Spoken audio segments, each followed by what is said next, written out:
नमस्कार, मैं हूं Vikas. Kabaddi the retro live में आप सभी का स्वागत है। ये है 69th All India Railway Kabaddi Championship जो खेला गया था गोरखपुर में। पहला सेमीफाइनल मुकाबला defending champions South Central Railway बनाम North Eastern Railway SCR। South Central Railway जिसका हेडक्वार्टर सिकंदराबाद तेलंगाना में है और NER नॉर्थ ईस्टर्न रेलवे जिसका हेडक्वार्टर यहाँ गोरखपुर में है और इस चैंपियनशिप के होस्ट भी हैं। नमस्कार दोस्तों, जैसे कि अभी विकास ने बताया कि साउथ सेंट्रल रेलवेज है डिफेंडिंग चैंपियन, तो मैं आपको बता दूं नॉर्थ ईस्टर्न रेलवेज भी कुछ कम नहीं। मैं हूं अपर्णा जाना और आपको लेकर चलती हूं मैं प्लेइंग 7 की तरफ। देखिए, अगर आप नॉर्थ ईस्टर्न रेलवेज के प्लेइंग 7 की बात करें तो कवर्स पर खड़े हैं सुनील और परवेश की जोड़ी। वहीं कॉर्नर्स भी कुछ कम नहीं, श्रीकांत तेवतिया और मोहित बालियान है। और रेडर्स की बात करें तो रोहित गुलिया रेडर्स की कमान संभाले सबसे आगे चल रहे हैं और उनके साथ है अमित नागर और विक्रांत। तो साउथ सेंट्रल रेलवे जो इस चैंपियनशिप में अभी तक हारी नहीं है। तो अगर बात इनके प्लेइंग 7 की करें तो अनुभवी अन्ना के लीडरशिप में इस टीम को आगे बढ़ने से रोकने में मुश्किल होगा NER के लिए। डिफेंस की बात करें तो राइट कॉर्नर में आमिर और लेफ्ट कॉर्नर में खुद अन्ना कमान संभालेंगे। वहीं कवर में दूसरे अनुभवी ऑलराउंडर कुलदीप होंगे राइट में, तो लेफ्ट में होंगे जीवा कुमार।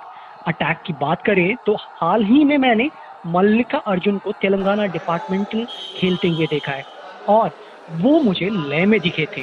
वहीं सेकंड रेडर सेल्वा मनी भी पूरी तरह से इंजरी से उबर चुके हैं। तीसरे रेडर के रूप में मोनू खतरनाक साबित हो सकते हैं। मैच की शुरुआत हो चुकी है और पहले रेड में आए हैं साउथ सेंट्रल रेलवे से मोनू। तो मोनू का जैसे कि मैंने भी बताया आपको पहले, मोनू आपने पहले भी इन्हें खेलते हुए देखा है तो कबड्डी में, और कुछ ही दिनों पहले मैंने SCR के लिए इन्हें खेलते हुए देखा था डिपार्टमेंटल टूर्नामेंट में।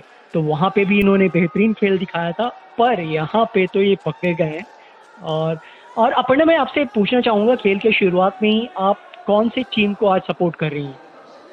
मैं आज नॉर्थ ईस्टर्न रेलवेज को सपोर्ट कर रही हूँ क्योंकि नॉर्थ ईस्टर्न रेलवेज एक यंग टीम है और मुझे यंग खिलाड़ियों पे बहुत विश्वास रहता है कि वो किसी भी मैच को एक अलग तरीके से खेलते हैं।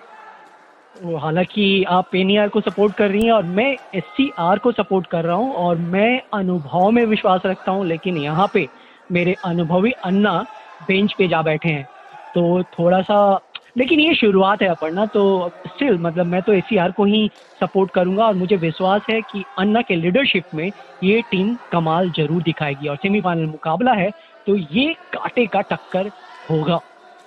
बिल्कुल सही कहा, सेमीफाइनल मुकाबला है और एक तरफ है होम टीम और दूसरी तरफ है डिफेंडिंग चैंपियन। ऑफ कोर्स ये एक कांटे की टक्कर होने वाली है और शुरुआत मैच की इस तरीके से हुई है कि NER ने शुरुआत में ही 2 पॉइंट ले लिए हैं, लेकिन SCR अभी भी खाता खोलने के लिए वेट कर रही है। कोई नहीं, जब हम एक बार शुरुआत करेंगे तो बस एकदम एक्सप्रेस ट्रेन की तरह निकलेंगे यूं। वैसे यहाँ पे एक अंक और मिला। जी हाँ, एक और पॉइंट लिया है रोहित गुलिया ने। इस बार उन्होंने शिकार बनाया मल्लिका अर्जुन को। एक्चुअली मल्लिका अर्जुन उनको टैकल करने के लिए आ रहे थे, बट वो टैकल कुछ ढीला पड़ा और उस वजह से रोहित गुलिया वहां से आराम से छूटकर निकल गए। हाँ, मल्लिका अर्जुन एज अ रेडर, उन्हें शायद ये गलती यहाँ पे ये छोटे छोटे एरर्स हैं जो इन रेडर्स को बचने होंगे करने से। मल्लिका अर्जुन की अगर मैं बात करूँ तो इस टूर्नामेंट में अभी तक उन्होंने 3 मैचेस खेले हैं और साउथ ईस्ट सेंट्रल रेलवे के बनाम उन्होंने शानदार 14 अंक हासिल किए थे। कुल 3 मैच खेलने के बाद 25 अंक हासिल कर चुके हैं और अच्छे रेडर हैं, लंबे कद के रेडर, और मुझे उम्मीद है। और ये देखिए, ये शानदार आमिर 10 नंबर की जर्सी में आप यहाँ पे देख रहे हैं। आमिर को शानदार एंकल होल्ड किया उन्होंने अपर बॉडी पे। बाकी की टीम ने, उसमें आप देख रहे हैं कुलदीप है 8 नंबर की जर्सी में, साथ दिया। नतीजा 1 अंक SCR को। चलिए, अब यहाँ पे हमारे SCR ने खाता तो खोल लिया है और अब मोनू आए हैं यहाँ पे रेड करने। उन्होंने शायद बोनस के लिए अटेम्प्ट किया है तो अभी देखना ये होगा रेफरी यहाँ पे बोनस का इशारा करते हैं या नहीं, और रेफरी ने भी इशारा कर दिया है, बोनस लेकर गए हैं SCR। अब अमित नागर और परवेश दोनों थे वहाँ पे और इनके बीच से मोनू ने बोनस निकाला है, तो ये तो काबिल तारीफ मैं कहूँगा, क्योंकि आप परवेश को जानती हैं कितने खतरनाक डिफेंडर हैं वो कवर में, तो नो डाउट एक अच्छा। वो एक और शानदार टैकल देखने को मिला यहाँ पे हमें मोनू के द्वारा, जो अभी रेड पर बोनस पॉइंट लेकर आए थे और उन्होंने इतना शानदार टैकल किया। दोनों जो पैर थे वो अमित के उन्होंने अपने कब्जे में लिए और वहीं के वहीं अमित रुक गए। बहुत ही शानदार। हाल फिलहाल में हमने मोनू को देखा भी है कि वो रेडिंग तो करते ही हैं, साथ साथ कुछ अच्छे डिफेंस के भी अंक निकालते हैं। क्या कहेंगी आप अपर्णा? बिल्कुल सही। मोनू एक ऐसे खिलाड़ी हैं, वो भी काफ़ी यंग है, उनके लिए अभी इस तरीके से अलग अलग स्किल्स को अपने अंदर इंट्रोड्यूस कराना ये बहुत अच्छी बात है कि वो एक रेडर होने के बावजूद एक डिफेंस के स्किल्स भी वो अपने अंदर लेकर आ रहे हैं, और उनके लिए ये अच्छा होगा इन लॉन्ग रन कि वो इस तरीके के स्किल्स आजमा के एक बहुत ही अच्छा खिलाड़ी बनकर आएंगे। वैसे विक्रांत मुझे थोड़े सुस्त लग रहे हैं, थोड़ी स्पीड इनकी थोड़ी कम लग रही है यहाँ पे, और अगर दर्शकों की बात करें तो दर्शकों के उत्साह में उतनी ही तेजी है, और क्योंकि होम ग्राउंड है, NER का सपोर्ट तो मिलेगा उन्हें। बिल्कुल सही कहा। होम ग्राउंड में एक अलग ही कॉन्फिडेंस रहता है, क्योंकि जो सपोर्टर्स होते हैं वो आपके लिए बहुत हूटिंग करते हैं और वो आपको मोटिवेट करता है आप ज़्यादा अच्छा करें। जैसा कि मैं उम्मीद कर रहा था मोनू शायद थर्ड रेडर होंगे, पर यहाँ पे मुझे वो लगातार लीड करते हुए नजर आ रहे हैं। अभी तक मल्लिका अर्जुन को कप्तान साहब ने ज़्यादा मौका नहीं दिया है, हालांकि हो सकता है मल्लिका अर्जुन को वो as a surprise raider use करना चाहते हूँ इस मुकाबले में। मैं आपको ये बता दूं कि कप्तान हमारे जो अन्ना हैं वो इसके पहले के 3 मैचेस उन्होंने नहीं खेले हैं, ये चौथा मैच है जिसमें वो उतरे हैं खेलने के लिए, एंड आई होप कि कुछ अलग करेंगे आज। और यहाँ मैच का पहला डू और डाई रेड आ चुका है, सेल्वामनी रेड कर रहे हैं, पहला डू और डाई इस मैच का, और SCR के लिए भी ये पहला ही डू और डाई रेड है। देखते हैं यहाँ पे सेल्वामनी इस करो या मरो की स्थिति में पॉइंट लेकर आते हैं या टैकल कर लिए जाते हैं। जैसे कि आप देख सकते हैं NER की टीम आगे आकर उनको टैकल नहीं कर रही, काफ़ी पीछे जा रही है उनको समय खराब करने के लिए, लेकिन यहाँ पे परवेश ने उनको टैकल कर लिया और इसी के साथ एक और पॉइंट NER के खाते में जुड़ गया। जैसे कि विकास आप बात कर रहे थे कि सेल्वामनी को मल्लिका अर्जुन को अभी तक मैट पे नहीं भेजा है, क्योंकि मल्लिका अर्जुन पहले ही टैकल में मैच बेंच पर जाकर बैठ चुके थे और उसके बाद से अभी तक वो अंदर नहीं आए हैं। अच्छा, इस बात पे मैंने ध्यान नहीं दिया। हाँ, वो पहले ही रेड में वो वापस बेंच पे जा बैठे हैं। ओ, ये बहुत ही शानदार टैकल किया है। क्या आपने ये देखा किस तरीके से ये जंप लगाया है, उनके पैर पे कैसे डाइव लगाई है यहाँ पे आमिर ने विक्रांत के। तो आमिर का ये दूसरा शानदार टैकल रहा है और मल्लिका अर्जुन की वापसी हो गई है उस टैकल की बदौलत। चलिए, अभी मल्लिका अर्जुन आ चुके हैं बेंच पे और उनकी पहली रेड है यहाँ पे, और यहाँ पे बैक किक लगाने का प्रयास किया, बहुत ही शानदार अटेम्प्ट था श्रीकांत पर। वो मुझे लगा कि ये पकड़े गए, लेकिन एक बार को मुझे यकीन नहीं हो रहा है कि हाँ ये एक सक्सेसफुल रेड है। अगर आप रिप्ले में यहाँ पे मल्लिका अर्जुन लगातार यहाँ प्रयास कर रहे हैं, हालांकि 5 खिलाड़ियों में अंक निकालना आसान नहीं होता। यहाँ मल्लिका अर्जुन ने शानदार प्रयास किया मोहित बालियान को टच करने का, काफी डीप थे, एक पांव बोनस लाइन के पार था, काफी वक्त था सुनील और परवेश के पास, पर अगर आप देखें तो जब दोनों ने टैकल इनिशिएट किया उनका चेन टूट चुका था। यहाँ पे थोड़ी सी कुछ गहमा गहमी है। फर्स्ट टच पर मल्लिका अर्जुन बॉल लाइन पास कर चुके थे और मल्लिका लंबे कद के रेडर है, उन्हें बीच से जगह मिला और आसानी से उनका हाथ मिड लाइन के पार पहुंचा। यहाँ श्रीकांत भी थोड़े स्लो रहे, शायद एंकल होल्ड हो सकता था यहाँ पे। आप क्या कहेंगे अपर्णा?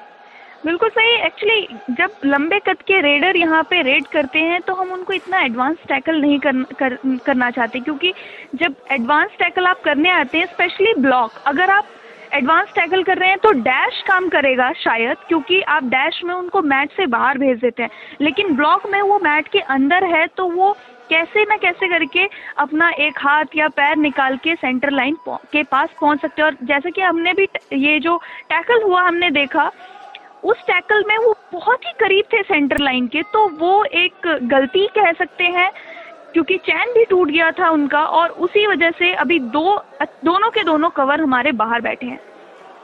और अगर अंक पे आप गौर करें तो एससीआर ने भले ही धीमी शुरुआत की हो, लेकिन अभी 3 अंकों की बढ़त पे हैं।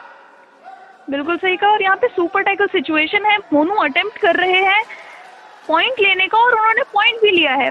बहुत डीप गए और उन्होंने यहाँ पे मोहित को हैंड टच किया और मैच से बाहर भेज दिया है। रोहित गुलिया अब श्रीकांत अकेले डिफेंडर थे तो वो ज्यादा कुछ कर नहीं सकते थे इस परिस्थिति में। बिल्कुल सही कहा। और रोहित गुलिया के ऊपर अभी ये बहुत बड़ी जिम्मेदारी है कि उनको यहाँ पे पॉइंट लेकर आना है और अपनी टीम को ऑल आउट से बचाना है। लेकिन ये क्या हुआ, अभी ये क्या देखा हमने, ये अन्ना वहाँ जाना चाहते थे और मोनू ने सोचा कि अन्ना वहाँ पे डैश करेंगे या ब्लॉक करेंगे, उस चक्कर में मोनू गए और वो फंस गए वहाँ पे।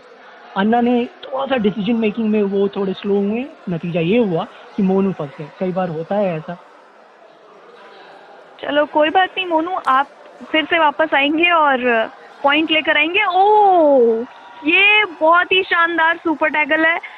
ये सुपर टैकल है, ये बहुत ही लाजवाब कैच किया यहाँ पे। जैसे ही रेडर पीछे मुड़ा, हम रिप्ले में दोबारा देखेंगे, जैसे ही पीछे मुड़ा रेडर, बहुत ही शानदार कैच किया यहाँ पे अमित ने। और उसके बाद श्रीकांत और रोहित गुलिया दोनों ने सपोर्ट किया।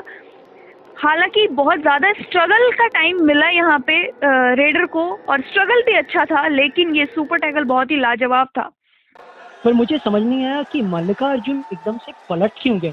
उनका पीठ मिड लाइन के तरफ था। और अगर देखें तो अमित नागर जो कि रेडर हैं, उन्होंने ये शानदार ये टैकल स्पेशल मेरे लिए इसलिए भी था क्योंकि ये अमित नागर ने, एक रेडर ने किया था। यहाँ पे थोड़ी गहमा गहमी यहाँ पे एक्चुअली ये हुआ है कि अभी के अभी जैसे ही टैकल हुआ, विक्रांत एकदम से अंदर आ गए थे, जिस वजह से अभी विक्रांत को यहाँ पे कार्ड दिया जा रहा है, ग्रीन कार्ड दिया है, और सुपर टैकल के 2 पॉइंट मिले हैं एनईआर को। और आप बात रोहित गुलिया की कह रही थी, तो रोहित गुलिया के कंधों पे नो डाउट बड़ी जिम्मेवारी है। होम ग्राउंड पे खेल रहे हैं, सेमीफाइनल मुकाबला है, आगे फाइनल में जीतते हैं तो खिताब इनके नाम। और रोहित गुलिया अभी तक 4 मैचेस खेल चुके हैं इस चैंपियनशिप में और 47 अंक के साथ ये अभी टॉप पे हैं। तो एक शानदार रेडर जो नॉर्थ ईस्टर्न रेलवे के लिए खेल पलट सकते हैं किसी भी वक्त। बिल्कुल सही कहा। रोहित गुलिया एक बहुत ही यंग खिलाड़ी हैं इस टूर्नामेंट में, अगर आप देखें, और इस टाइम पे वो लीड कर रहे हैं स्कोर्स के रेडर्स के स्कोर्स में वो लीड कर रहे हैं, सबसे ज़्यादा पॉइंट लेकर अपने खाते में बैठे हैं। तो उनके ऊपर जिम्मेदारी तो है, और साथ ही साथ मैं ये नहीं कहूँगी कि वो यंग है तो वो इस काबिल नहीं है, वो इस काबिल भी है। अगर उनके ऊपर इतनी बड़ी जिम्मेदारी दी गई है कि वो अपनी टीम को यहाँ पे आगे लेकर जाए, तो वो उस काबिल भी हैं, इसीलिए इतनी बड़ी जिम्मेदारी उनके ऊपर दी गई है। जी बिल्कुल। और साथ में अमित नागर भी हैं, तो अमित नागर वो पूरी भरपाई करेंगे। अगर जहाँ पे थोड़े रोहित गुलिया अगर कमज़ोर पड़ते हैं तो अमित नागर उनको वापस बेंच पर लेकर आने का काम भी करेंगे। और डिफेंस में शानदार, जब आपके कवर्स में सुनील परवेश खड़े हों और श्रीकांत जो कि वो भी फॉर्म में नजर आ रहे हैं। अगर श्रीकांत की मैं बात करूं तो अभी तक 12 टैकल पॉइंट्स हासिल किए हैं श्रीकांत ने, वहीं अमित नागर ने 21 रेड पॉइंट्स हासिल किए हैं। तो काफ़ी बैलेंस टीम है नॉर्थ ईस्टर्न रेलवे की। देखना ये है कि एक्सपीरियंस एससीआर क्या कर पाती है एनएआर के अगेंस्ट। बिल्कुल सही कहा विकास आपने। और यहाँ पे एम्प्टी रेड्स लिए गए हैं। एक रेड अभी पहले अमित लेकर आए, एम्प्टी रेड अमित करके आए हैं, फिर रोहित गुलिया, और अब आ गया है डू और डाई रेड। यहाँ पे अमित डू और डाई रेड में आए हैं। बहुत ज़रूरी है पॉइंट लेकर आना, लेकिन देखते हैं कि यहाँ पे अमित पॉइंट ले पाते हैं या नहीं।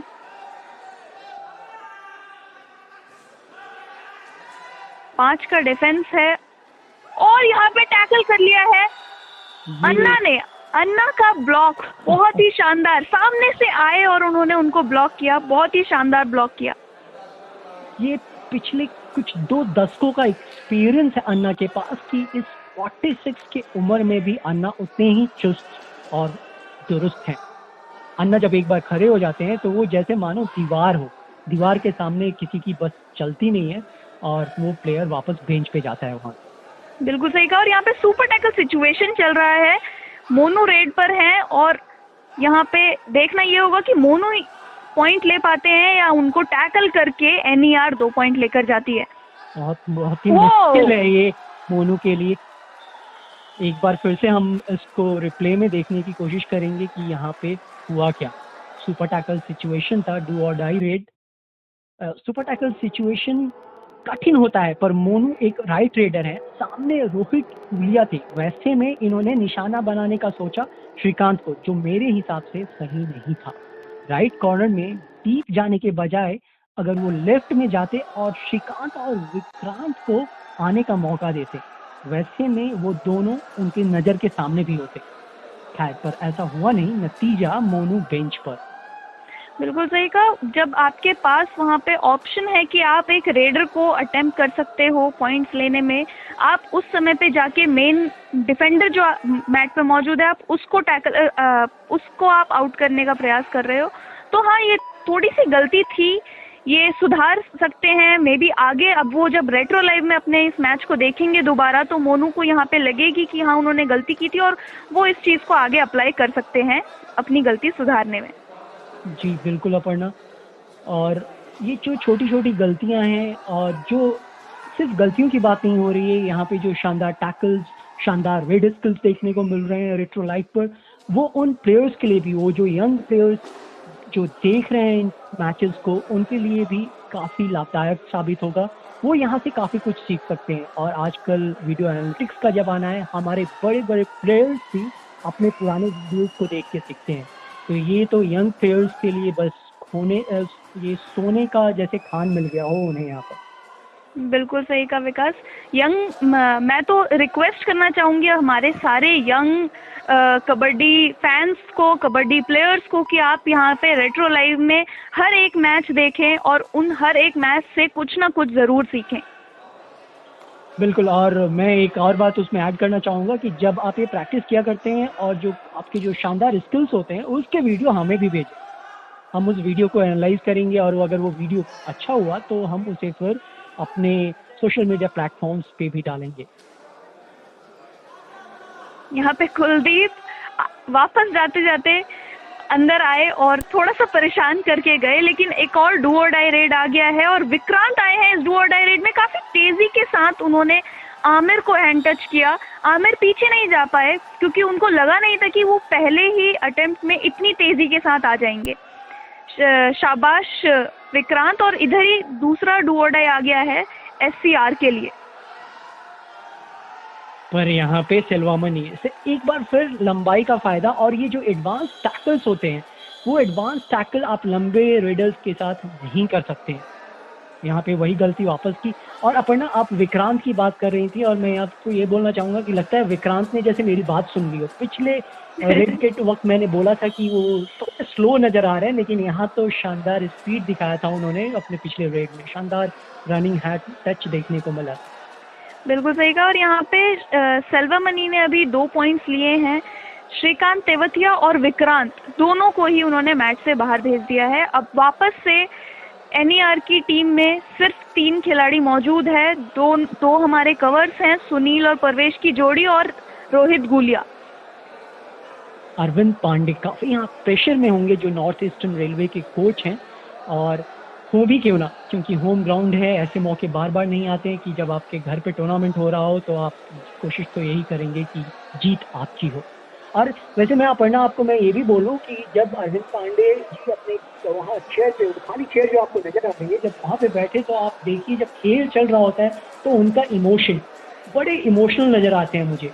और ये हमारे रेफरीज और अंपायर्स हैं यहाँ पे, संदीप पायगुड़ी जो कि पूना के रहने वाले हैं, भारतीय रेल में कार्यरत हैं, वो रेफरी हैं इस मैच के। चलिए टाइम आउट खत्म हो गया है और मैच फिर से शुरू हो गया है। यहाँ पे पॉइंट्स लेने की जिम्मेदारी रेडिंग डिपार्टमेंट में है रोहित गुलिया के ऊपर, और रोहित गुलिया ही यहाँ पे रेड करने आए हैं। फिर से अभी जो टीम है वो सिर्फ मैदान में 3 खिलाड़ी मौजूद हैं, तो बहुत बड़ी जिम्मेदारी है कि टीम को वापस से लेकर आए मैट पे रोहित गुलिया के ऊपर।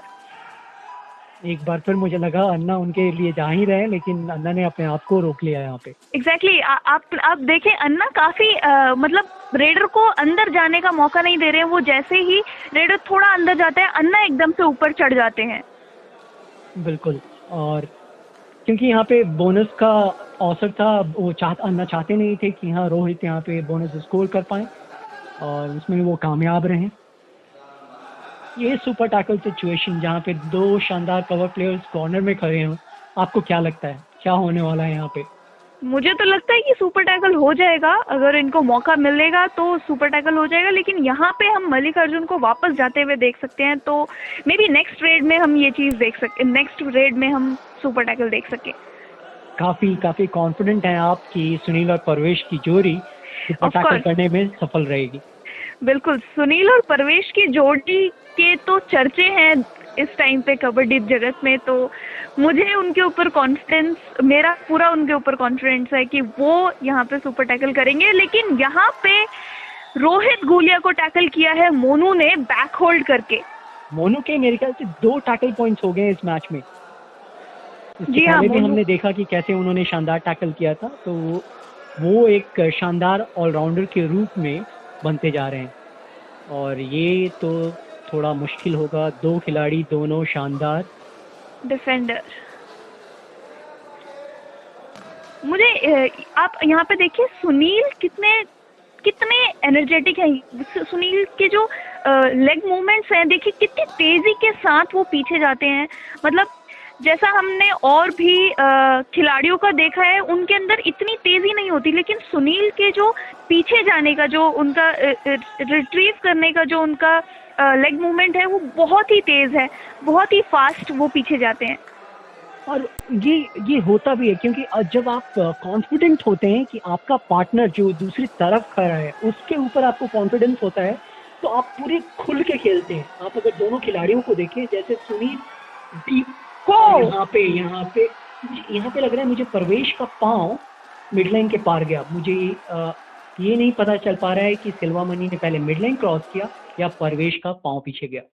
चलिए हम वो यहाँ पे रिप्ले में देख लेंगे। देखिए यहाँ पे क्रॉस किया, नहीं, उनका पैर एक्चुअली नहीं पहुँचा, लेकिन सिल्वा मनी का हाथ ज़रूर पहुँच गया। थोड़ा सा लेट हो गए यहाँ पे परवेश जब टैकल करने आए, जिस वजह से सिल्वा मनी ने वहाँ पे अपने आप को एस्केप किया आराम से, और सुनील भी चले गए।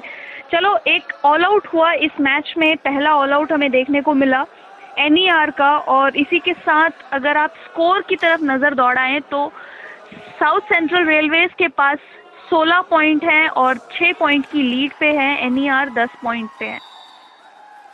तो अब मैं थोड़ा चैन का सांस ले सकता हूँ। हालांकि कबड्डी में तो आखिरी मिनट तक जब कुछ कह नहीं सकते, पर अपर्णा तो NER का साथ दे रही है, और अभी मेरी टीम, जैसा कि आप सभी देख रहे हैं, कि 6 अंकों से आगे है। तो ये मौका थोड़ा सा तो मैं खुश हो ही लूँ। क्यों अपर्णा? वैसे आप दुखी ना हो अपर्णा, वक्त बहुत। नहीं, मैं दुखी नहीं हूँ, वक्त अभी बहुत है हमारे पास। अभी तक पहला हाफ भी खत्म नहीं हुआ, तो समझ लीजिए दूसरे हाफ के पूरे 20 मिनट हैं हमारे पास। और मुझे अपनी टीम के ऊपर पूरा भरोसा है कि दूसरे हाफ में एटलीस्ट मेरी टीम वापस आएगी, और हम देखेंगे ये स्कोर का जो डिफरेंस है ये कम होता हुआ हमें नजर आएगा। मैं भी उम्मीद करता हूँ कि ये जो मुकाबला है वो काफ़ी रोमांचक हो, क्योंकि ये सेमीफाइनल वन साइडेड नहीं हो सकता। सेमीफाइनल फाइनल मुकाबले ऐसे होते हैं जिसमें जब तक रोमांच ना हो मज़ा नहीं आता। बिल्कुल सही कहा, सेमीफाइनल मुकाबला है तो दोनों ही टीम को एक दूसरे को कांटे की टक्कर देनी है। और इसी के साथ अन्ना इस बार मैच से बाहर हो गए हैं, हाफ टाइम हो चुका है। जी, यहाँ पे शानदार आपने स्पीड देखा एक बार फिर से रोहित गुलिया का, एक शानदार रनिंग हैंड टच। अन्ना रिट्रीव करने में थोड़े से स्लो रहे। मैं ये तो नहीं कहूँगा कि हाँ उम्र का असर है, पर हाँ अन्ना में मुझे आज वो फायर वो दिख नहीं रहा है 3 मैचों के बाद आज चौथा मैच वो खेलने उतरे। और हाफ टाइम में अगर आप बात करें स्कोर्स की तो 17-12 का स्कोर है और रेडर्स में सिल्वामणि 5 अंकों के साथ सबसे ऊपर है। वहीं डिफेंडर्स में श्रीकांत तेवतिया एनईआर की तरफ से 4 अंकों के साथ सबसे ऊपर है। और यहाँ अरविंद पांडे को आप देख रहे हैं कि थोड़ा सा वो ज्ञान देने की कोशिश कर रहे हैं अपने डिफेंडर्स को। वैसे जब ये मैच हुआ था गोरखपुर में तो आप वहाँ पे मौजूद थे मैच में, आपने ये सारे मैचेस लाइव भी देखे थे, तो आप हमें बताइए उस समय पे वहाँ पे माहौल कैसा था? अपर्णा, पहले तो मैं आपको ये बता दूं, ये मुकाबला दिसंबर के आखिरी हफ्ते में हुआ था और बेहद ही ठंड थी वहाँ पे। और हालत ये थी कि बाहर हम 550 नॉट 550 या 100 यार्ड्स के आगे कुछ दिख नहीं रहा था, इतना फॉग था। और बाहर इन्होंने 2 मैट डाले थे, लेकिन प्लेयर्स कोचेस ने फिर मना कर दिया कि इस ठंड में तो बाहर खेला नहीं जाएगा। और फिर ऑर्गेनाइजर्स ने ये सारा कुछ इस इंडोर हॉल में किया, अरेंज किया। तो ऑर्गेनाइजर्स की तो मैं उनकी तारीफ करूंगा कि इतने कम नोटिस पे उन्होंने सारा कुछ यहाँ पे किया। ये रोहित का शानदार नहीं, एक्चुअली रोहित जब वो स्टेप आउट हो गए थे वहाँ पे। यस, जब रोहित वहाँ पे अटेम्प्ट कर रहे थे तभी वो स्टेप आउट हो गए थे और उनको टैकल करने आए जो खिलाड़ी कुलदीप, वो उनको डैश लगा रहे थे जिस वजह से वो भी लॉबी के बाहर चले गए, तो दोनों को आउट दे दिया गया। तो मैं गोरखपुर के इस मुकाबले की बात कर रहा था। और मुझे ऐसे भी जब रेलवेज के टूर्नामेंट्स होते हैं, इसके पहले RWF रेलवे फैक्ट्री या लहंका में बेंगलुरु में हुआ था टूर्नामेंट, तो रेलवे के ये टूर्नामेंट इनका एक खास क्वालिटी होता है इस टूर्नामेंट का, काफ़ी डिसिप्लिन वे में ये टूर्नामेंट होता है। तो ये टूर्नामेंट मुझे बेहद ही पसंद है और जो अव्वल दर्जे के बेहतरीन खिलाड़ी हैं वो इस टूर्नामेंट में हिस्सा लेते हैं।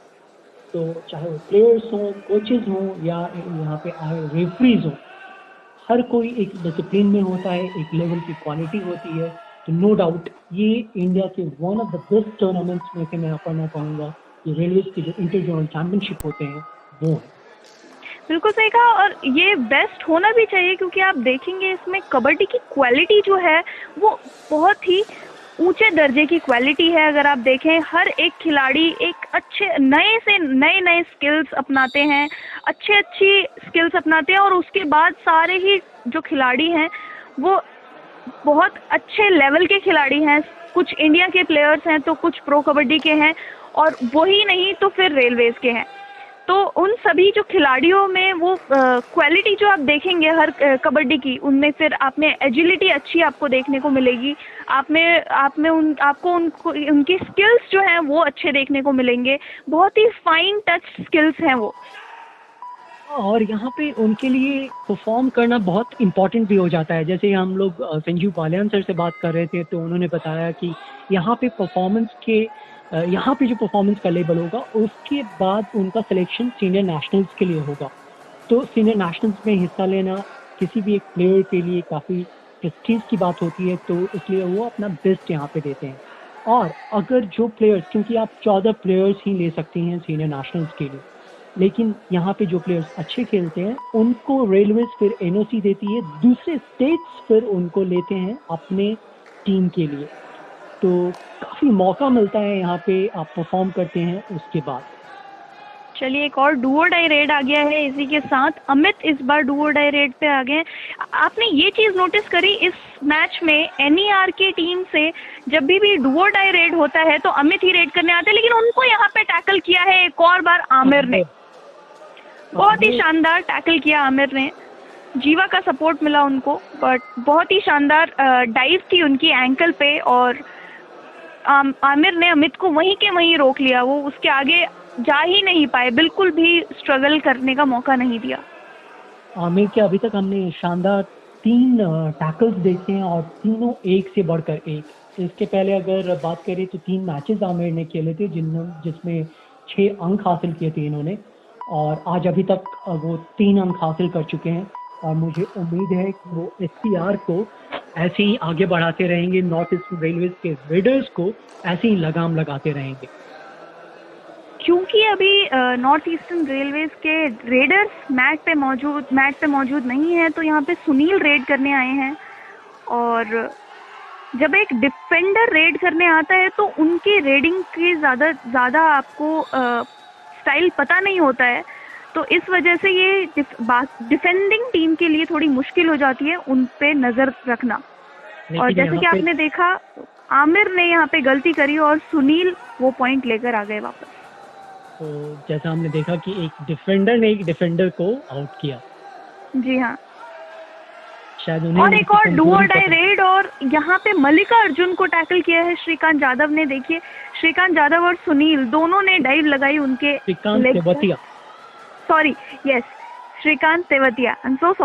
श्रीकांत तेवतिया ने यहाँ पे डाइव लगाई सुनील के साथ ही में थे सुनील, और समय तक दोनों ने एकदम जकड़ के रखा उनको।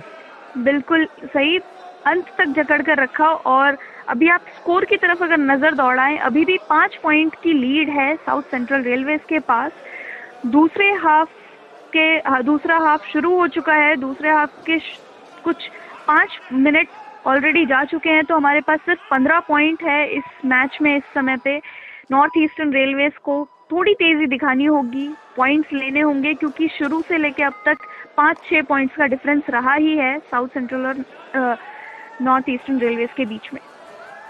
और अगर एससीआर की बात करूं तो यहाँ पे अगर वो रोहित गुलिया को ज़्यादा से ज़्यादा टाइम तक अगर बेंच पे बैठाने में कामयाब रहते हैं तो उनके लिए अच्छा होगा। और अगर डिफेंस में बात करें तो उन्हें सुनील परवेश की जोड़ी को तोड़नी होगी। हालांकि थोड़ा मुश्किल है, बट कोशिश तो कर ही सकते हैं। वैसे जब साउथ सेंट्रल रेलवेज लीड पर हो तो फिर उनके लिए ये भी उतनी मुश्किल नहीं होगी अगर वो पॉइंट्स ना दे। लेकिन यहाँ पे रोहित गुलिया है, सुनील है, परवेश है, श्रीकांत तेवतिया है, मोहित है, अमित है, तो जिस तरीके से वो अभी खेलते हुए नज़र आ रहे हैं और इस पूरे टूर्नामेंट में खेलते हुए नज़र आए हैं। एनईआर ने अभी तक इस टूर्नामेंट में एक भी मैच नहीं हारे हैं, सारे मैच जीत कर आए हैं, तो वो कॉन्फिडेंस और साथ में होम टीम का कॉन्फिडेंस उनको इस मैच में भी कहीं आगे लेकर जाएगा। नो डाउट, जैसे बैकग्राउंड में आप ये आवाज़ें सुन रहे हैं, लोग जो उनके फैंस हैं जो यहाँ पे बैठे हुए हैं, वो जोश और दोगुना करेंगे एनईआर की। और जैसा कि आपने बताया कि एनईआर ने एक भी मैचेस नहीं हारे हैं, तो वही हाल है एससीआर का। उन्होंने भी अभी तक कोई मैचेस नहीं हारे हैं, तो दोनों ही टीमें जोश तो बढ़ा पड़ा है, क्योंकि डिफेंडिंग चैंपियंस हैं एससीआर, उनके पास ट्रॉफी है, तो वो भी ट्रॉफी को छोड़ना नहीं चाहेंगे, वो भी चाहेंगे कि दोबारा ट्रॉफी पे कब्जा जमाए। तो जोश से बड़ी दोनों ही टीम। बिल्कुल सही। और यहाँ पे 4 का डिफेंस है, 4 के डिफेंस में थोड़ा मुश्किल हो जाता है पॉइंट लेना, लेकिन यहाँ पे रोहित गुलिया है, तो वो क्या शानदार टैकल किया है यहाँ पे जीवा ने। रोहित वहाँ पे जंप कर रहे थे, लेकिन जीवा ने उनको जंप करते समय पे ही पकड़ा। यहाँ रिप्ले में दोबारा देखिए 4 खिलाड़ी और रोहित यहाँ प्रयास कर रहे थे एक ऑलराउंडर कुलदीप पर, और अगर आप देखें तो जीवा लगातार एडवांस आ रहे थे, डोज दे रहे थे रोहित को, मानो एक तरह से बुला भी रहे हैं, आजा भाई आजा। भाई तो बस फंस गए। जीवा मानो एकदम तैयार खड़े हैं। शानदार था ये। और मैं यहाँ कुलदीप की भी तारीफ करूंगा, टैकल इनिशिएट होने तक वो मैट के बीच पहुंच चुके थे, और रोहित जैसे ही मैट पर आए वो दबोचे गए। और यहाँ सेल्वमणि को टैकल किया है। देखिए जिस तरीके से उनको टैकल किया यहाँ पे सुनील ने, जो इससे पहले एक हमने टैकल देखा था जिसमें श्रीकांत और सुनील दोनों ने मिलकर किया था मल्लिका अर्जुन को, कुछ उसी तरीके से ये टैकल भी अंजाम दिया गया है, जहाँ पे सुनील ने ये टैकल इनिशिएट किया और सेल्वमणि को मैच से बाहर भेजा। सेमीफाइनल मुकाबले की गर्मी देखने को मिल रही है बार बार, क्योंकि रेफरीज बार बार कुछ ना कुछ आर्गुमेंट हो रहे हैं। अभी भी हमने देखा कि कैसे रोहित गुलिया को रेफरी कुछ समझा रहे थे, एम्पायर कुछ समझा रहे थे वहाँ पे। बिल्कुल सही कहा, सेमीफाइनल मुकाबला है ये मुकाबला। अगर आप यहाँ पे जीतते हैं तो आप फाइनल्स खेलेंगे, तो ये गर्मा गर्मी तो देखनी जायज़ है ही, और होनी भी चाहिए, क्योंकि उस वक्त ठंड ज़्यादा थी, तो थोड़ी तो गर्मी चाहिए ही चाहिए। बिल्कुल सही कहा। और यहाँ पे कुलदीप आए हैं रेड करने साउथ सेंट्रल रेलवे से। अभी भी अगर पॉइंट्स हम देखें तो 4 पॉइंट की लीड है साउथ सेंट्रल रेलवेज के पास। नॉर्दर्न रेलवेज को थोड़ी तेजी दिखानी होगी और पॉइंट्स लेने होंगे। यहाँ खेल को थोड़ा सा स्लो करते हुए साउथ सेंट्रल रेलवे अब वो कोशिश करेंगे कि यहाँ से रफ्तार को धीमी करके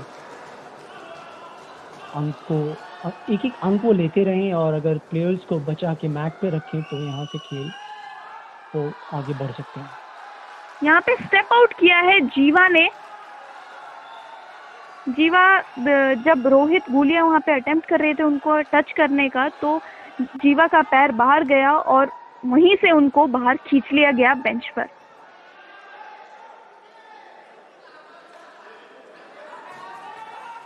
मोनू रेड करने आए हैं साउथ सेंट्रल रेलवेज के लिए। बोनस का अटेम्प्ट करना चाह रहे हैं और अपनी टीम को पूछ रहे हैं मुड़ के कि क्या बोनस हुआ, और मुझे नहीं लगता वो बोनस हुआ, बट देखते हैं कि रेफरी हमारे क्या। मुझे तो नहीं लगता कि वो बोनस हुआ है, और बोनस नहीं हुआ। यहाँ पे रोहित डू और डाई रेड पे खेलने का प्रयास कर रहे हैं क्योंकि दूसरी तरफ सिर्फ 3 खिलाड़ी हैं, पॉइंट लेना मुश्किल होगा उनके लिए। वहाँ पे फिर से आ गए हैं मोनू डू और डाई रेड में। अभी 7 खिलाड़ियों के बीच अगर मोनू अगर रनिंग हैंड टच का प्रयास करें यहाँ पे, तो जैसा कि आप देख रहे हैं वो बार बार डीप जाने की कोशिश यहाँ पे कर लिया उन्होंने। वहाँ पे देखा आपने कि कैसे झुक के उन्होंने शायद श्रीकांत तेवतिया को घुटने को टच किया, काफी लो गए थे वहाँ पे। बिल्कुल सही। और उन्होंने लॉबी का बहुत अच्छे से सहारा लिया वापस जाने में। उन्होंने श्रीकांत जाधव के पैरों को टच किया और उसके बाद उन्होंने लॉबी का सहारा लिया और वापस सेंटर लाइन की तरफ गए। लेकिन यहाँ पे रोहित गुलिया कुछ टर्न ओवर गेम खेल रहे हैं, मोनू को आउट किया और उसके बाद वो वापस जाते जाते भी वो किक कर रहे थे कि मैं एक और टच ले लूं, लेकिन वो नहीं हो पाया। बिल्कुल, उन्होंने फंसाया मोनू को यहाँ पे, और मोनू थोड़े से यहाँ पे अग्रेसिव हो गए। नतीजा ये हुआ कि उन्हें बेंच पे जाना पड़ा। मिड लाइन के पास किसी भी रेडर को टच करना ये खतरे से खाली नहीं होता। और श्रीकांत तेवतिया अभी वापस आए थे और उनको वापस फिर से जाना पड़ा। यहाँ पे मल्लिका अर्जुन ने उनको एक और बार हैंड टच किया और जैसे ही हैंड टच किया श्रीकांत ने अपने सर पे हाथ मारा।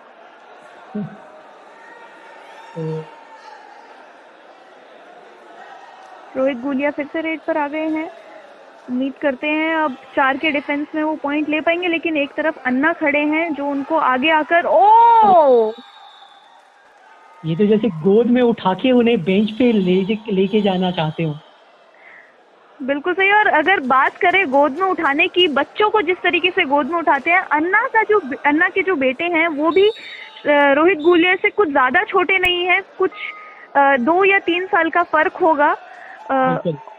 और बिल्कुल अपने बेटे की तरह उन्होंने रोहित गुलिया को उठाया और पीछे लेकर उन्होंने रेड को खत्म किया। और इसी के साथ रोहित गुलिया मैट पर नहीं है अब, तो डिफेंस को और दूसरे साथी रेडर्स को यहाँ पे उनको वापस लेकर आना पड़ेगा। रिवाइव करना बहुत ज़रूरी है इस समय पे रोहित गुलिया को। 5 पॉइंट का अभी भी डिफरेंस है, 5 पॉइंट की लीड है साउथ सेंट्रल रेलवेज के पास। अमित को भेज रहे हैं यहाँ पे। ये डू और डाई रेड तो नहीं है, लेकिन अभी उनके पास कोई ऑप्शन भी नहीं है।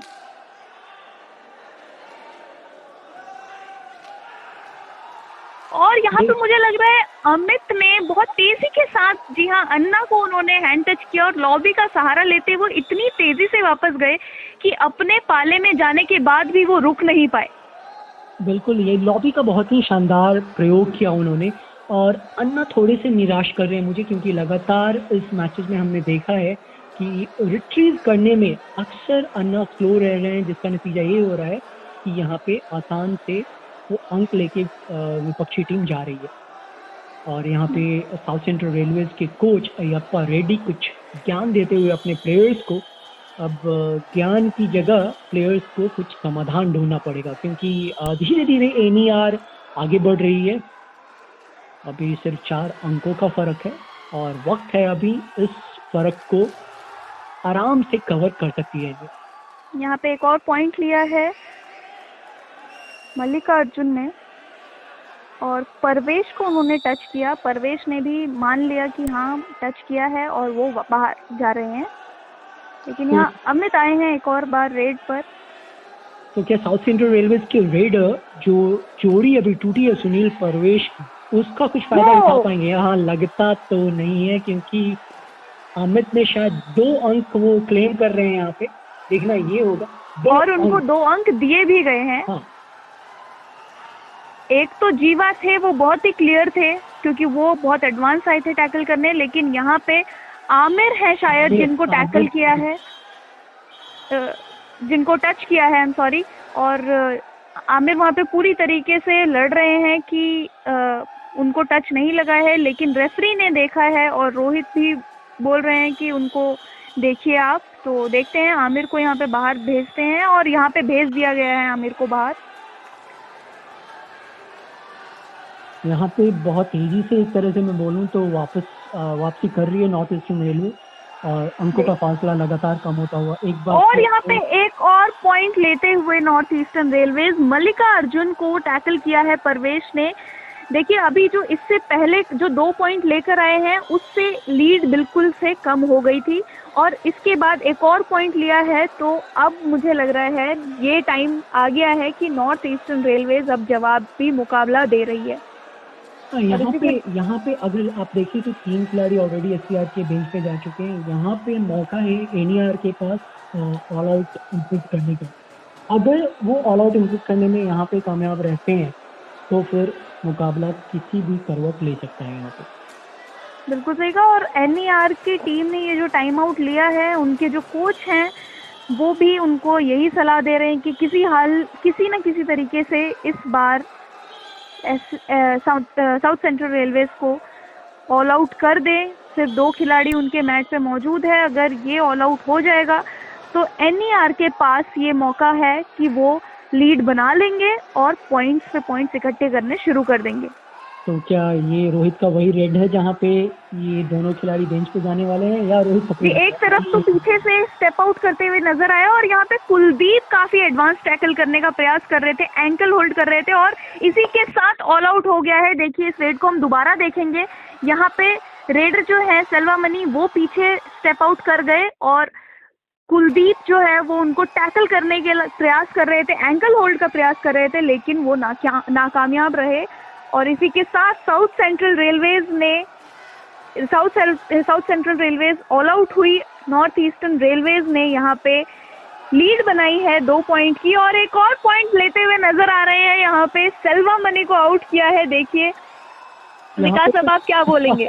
यहाँ पे तो मैं कुछ ताश के पत्तों की तरफ बिखरता हुआ देख रहा हूँ। जैसे परवेश ने इतनी इजीली इस टैकल को लिया तो थोड़ी मुश्किलें बढ़ रही हैं एससीआर के लिए। ये जो लगातार अंक पे अंक एनईआर हासिल करते जा रहे हैं तो मुश्किलें बढ़ती हुई नजर आ रही हैं यहाँ पे।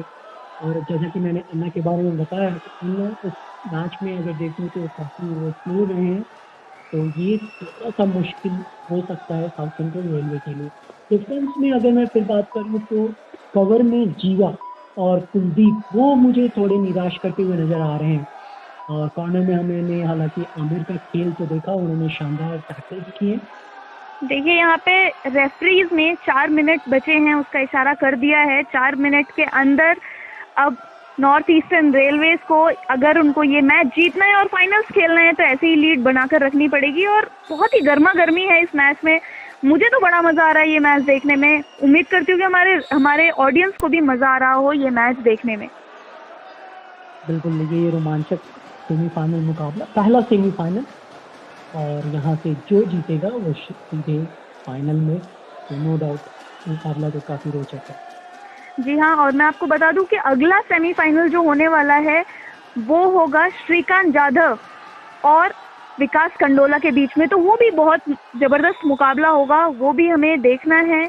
और उस मुकाबले में देखेंगे कि कौन पहुंचेगा फाइनल्स में, और जो भी वहां से फाइनल्स में पहुंचेगा वो इस टीम के विनर के साथ फाइनल मुकाबले में खेलेगा। ये टैकल काफ़ी क्लोज था क्योंकि बस कुछ मैं एक हाथ बोलूँ तो उससे भी कम फासला था मिड लाइन और उनके फिंगर्स के बीच में। कुछ भी हो सकता था, अगर वो सक्सेसफुल होते तो 4 से 5 खिलाड़ी बेंच पे होते। और एक बार को मुझे लगा कि मोहित निकल जाएंगे, लेकिन ऐसा हुआ नहीं, क्योंकि जब 3 मंचे हुए डिफेंडर मैच पर, ऐसे में जब आप बीत जाएंगे तो यही होगा। एक बार फिर हम रिप्ले में देखेंगे, बोनस लाइन मोनू ने क्रॉस किया था और श्रीकांत अगर आप देखें तो वहां से निकल चुके थे। मोनू परवेश को टच करने में असफल रहे थे, नतीजा लॉबी का वो प्रयोग नहीं कर सकते थे।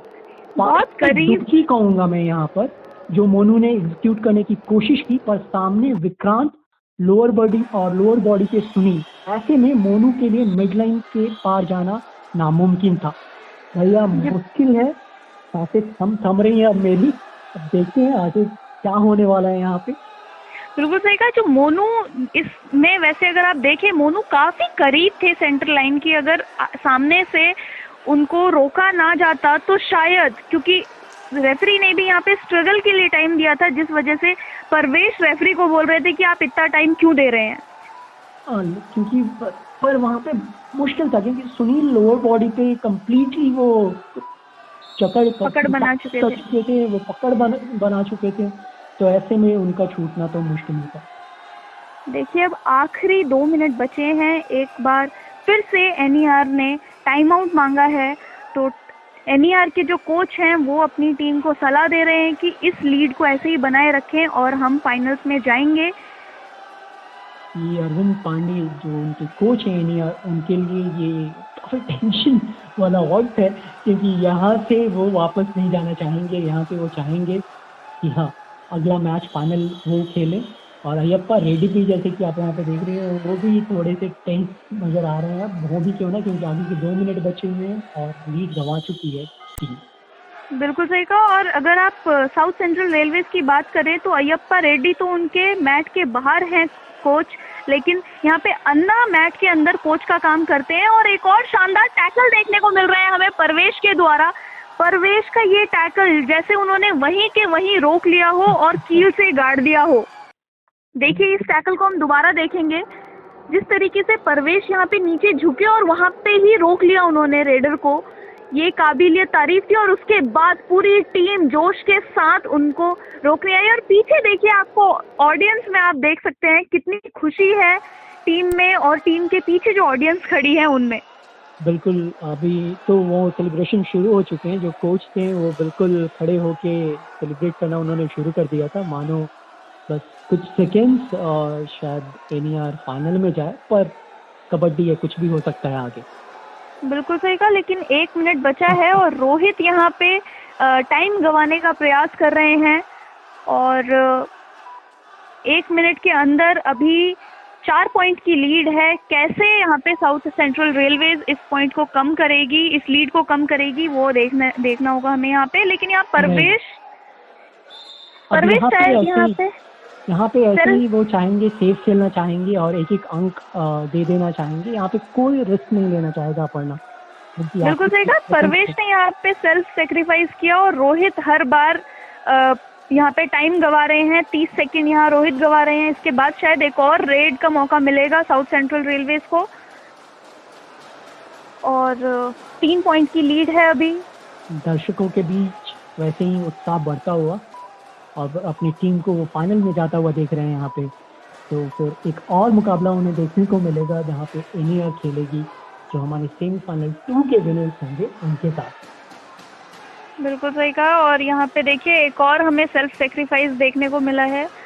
यहाँ पे श्रीकांत ने सेल्फ सेक्रीफाइस किया है और मैच की समाप्ति हो गई है। डिफेंडिंग चैंपियन को नॉर्थ ईस्टर्न रेलवेज ने हराया है अपने होम ग्राउंड में। और खुशी देखिए टीम के अंदर, टीम के मैनेजमेंट के अंदर खुशी देखिए आप।